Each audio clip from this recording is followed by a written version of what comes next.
أسطورة الأمن السبراني المشاكس، المواطن البسيط الذي أصبح مرشحاً للبيت الأبيض، نبي البيتكوين الهارب من العدالة الأمريكية، عبقري التكنولوجيا الذي تصدى لكورونا بسروال زوجته الداخلي، والملياردير الذي أعلن نفسه شخصاً مضطهداً وضحية ثم وجد ميتاً في زنزانته. جون ماكافي، من هو؟ وهل انتحر فعلاً أم مات مقتولاً؟ رائد مكافحة الفيروسات، عبقري أمن المعلومات الذي أسس شركة ماكافي للبرمجيات العالمية لأمن الكمبيوتر، يعد شخصية ذات نفوذ كبير في مجال أمن الكمبيوتر، وخبير عالمي معروف في مراقبة الإنترنت على صعيدي فضائح اختراقات القرصنة العالمية والخصوصية الشخصية على الإنترنت. اشتهر ماكافي بشركته ماكافي الرائدة في قطاع البرمجيات وأمن المعلومات، كذلك كان معروفاً على مستوى عالمي في مجال مراقبة الإنترنت، لكنه وفي طفولته لم يكن يتوقع لنفسه هذا المستقبل. طفولة بائسة. لم تكن طفولة جون ماكافي رغيدة، فقد ولد لامرأة إنجليزية وجندي أمريكي مدمن على الكحول. انتحر عندما كان جون في 15 من عمره، ورغم أنه كان طالبا مميزا وذكيا إلا أنه لم يستطع تجاوز مشاكل أسرته فأدمن الكحول والممنوعات، ومع ذلك تمكن من التفوق الأكاديمي ليحصل على درجة البكالوريوس في الرياضيات من كلية روانوك عام 67.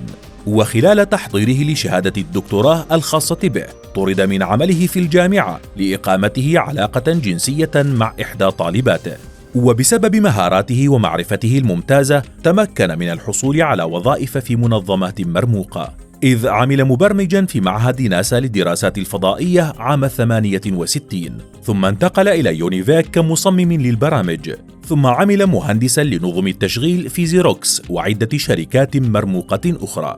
لكنه وطوال مسيرته المهنية الحافلة هذه بقي مدمناً على الكحول والممنوعات، وفي مسيرته العملية أصبح خبيراً بالفيروسات وأدرك خطورتها في المستقبل القريب، فبدأ بتطوير برنامج لمكافحة الفيروسات ليؤسس شركة مكافحة فيروسات الكمبيوتر الخاصة به ماكافي أسوسيتس، التي سرعان ما أصبحت شركة تجارية تقدر قيمتها بملايين الدولارات، ليبيعها في منتصف التسعينيات ويتوجه نحو تطوير برامج أخرى، كما أنه اهتم بمجال العملة الرقمية. قائمة جرائم مريبة. محطات كثيرة مهمة تستحق التوقف في حياة قاهر الفيروسات الإلكترونية، منها احتجازه عام 2012 بتهمة صنع الممنوعات، ثم وضعه على قائمة المشتبه بهم بقتل الأمريكي غريغوري فيانتفول، ثم ترشحه لرئاسة أمريكا في انتخابات عامي 2015 و2019. وعام 2019 تم اعتقاله لأيام للاشتباه بحمله أسلحة وذخائر من العيار الثقيل. وكان اعتقاله عام 2020 في النرويج الأكثر إثارة للجدل والسخرية على الإطلاق، إذ تم إلقاء القبض على قطب التكنولوجيا لوضعه سروال زوجته الداخلي المصنوع من الدانتيل بديلاً عن الكمامة الطبية المعتمدة للوقاية من فيروس كورونا. وعام 2021 اعتقل في إسبانيا إثر مذكرة بالتهرب الضريبي من الولايات المتحدة وبتهمة الاحتيال بأكثر من 13 مليون دولار عملة مشفرة باستدراج ضحاياه على تويتر. في يونيو 2021 وجد رائد مكافحة الفيروسات ميتاً بزنزانته في أحد سجون برشلونة، فيما وصفتها السلطات بحادثة انتحار، لتكون نهاية حياة جون الذي بلغت ثروته 100 مليون دولار، مريبة ومثيرة للجدل كحياته كلها، خاصة أنه كان قد كتب سابقاً رسالة على تويتر قال فيها إنه لن ينتحر وإنه راض عن كل شيء ولديه أصدقاء.